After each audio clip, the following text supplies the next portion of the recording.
Monsieur Jean-Claude Bouda est le ministre de la Jeunesse, de la Formation et de l'Insertion professionnelle. Bonsoir, monsieur le ministre. Bonsoir. Alors, le Premier ministre Paul Kabatcheba a procédé le 26 novembre dernier au lancement officiel d'un programme. C'est le programme d'insertion socio-professionnelle des jeunes. Près de 5 milliards de francs CFA pour sortir les jeunes burkinabés de la précarité. Rassurez-nous, monsieur le ministre, est-ce que les fonds sont disponibles? Oui, tout à fait.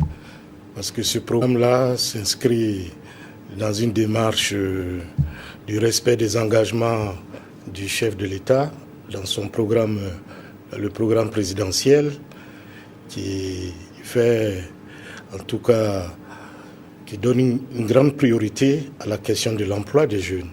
Donc, il s'agit, à travers ce programme d'insertion socio-professionnelle des jeunes, de la concrétisation d'un des engagements du président du FASO pour créer des opportunités d'emploi pour les jeunes. Vous vous souviendrez que déjà, il y a un programme que nous avons pu exécuter, qui est le programme, le PGEN, le programme d'emploi jeune pour l'éducation nationale. Et aujourd'hui, il s'agit du programme d'insertion socio-professionnelle des jeunes qui va toucher, en tout cas, un très grand nombre de jeunes, les bénéficiaires. Vous avez la jeunesse scolarisée, la jeunesse non scolarisée, la jeunesse déscolarisée, la jeunesse rurale, les jeunes diplômés du supérieur qui sont beaucoup touchés par ce phénomène du chômage et du sous-emploi. Effectivement, ce programme en chiffres, c'est plus de 13 000 emplois permanents et temporaires créés. Comment va s'articuler le programme sur le terrain ? Alors, je dois dire que ce programme, c'est un programme qui est assez ambitieux, qui comporte 3 composantes opérationnelles. La première composante opérationnelle concerne les travaux à haute intensité de main-d'œuvre. C'est-à-dire que nous allons recruter près de 10 950 jeunes. Et parmi ces 10 950 jeunes que nous allons recruter, nous allons sélectionner 500 jeunes auxquels nous allons dispenser des formations et à la demande des formations qualifiantes pour permettre leur insertion professionnelle par la suite. Alors la deuxième composante concerne l'employabilité des jeunes. Il s'agit à travers cette composante-là de prévoir un dispositif de stage de pré-emploi pour 500 jeunes diplômés ou qualifiés.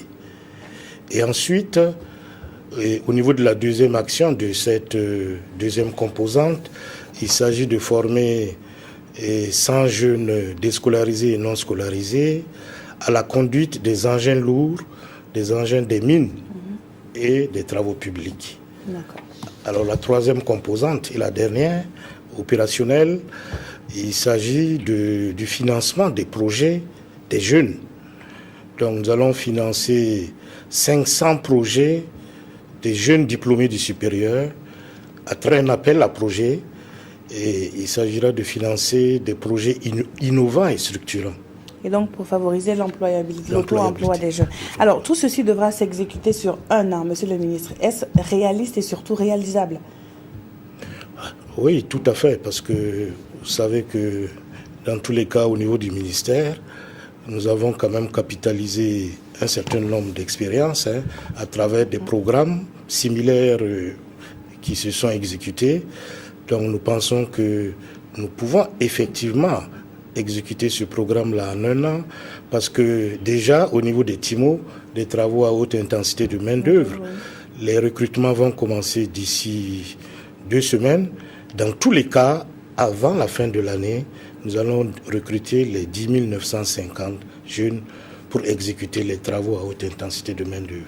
Monsieur le ministre, ils sont nombreux, ces jeunes qui veulent saisir les opportunités de ce programme, mais qui se heurtent souvent aux conditions. Est-ce que vous pouvez rassurer que le système du bras long ici ne sera pas donc la donne? Non, mais c'est pas possible. C'est un système qui est extrêmement transparent.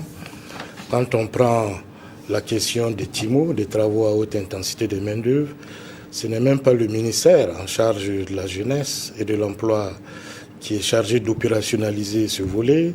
Nous l'avons confié au PTR IMO, qui est la structure qui va l'exécuter en collaboration avec les communes. C'est-à-dire que le système de recrutement sera basé sur ce qu'on appelle le tirage au sort. Donc je ne vois pas de possibilité de favoritisme quelconque. Très bien, merci beaucoup, Monsieur le ministre, d'avoir été sur ce plateau et d'avoir répondu à nos questions.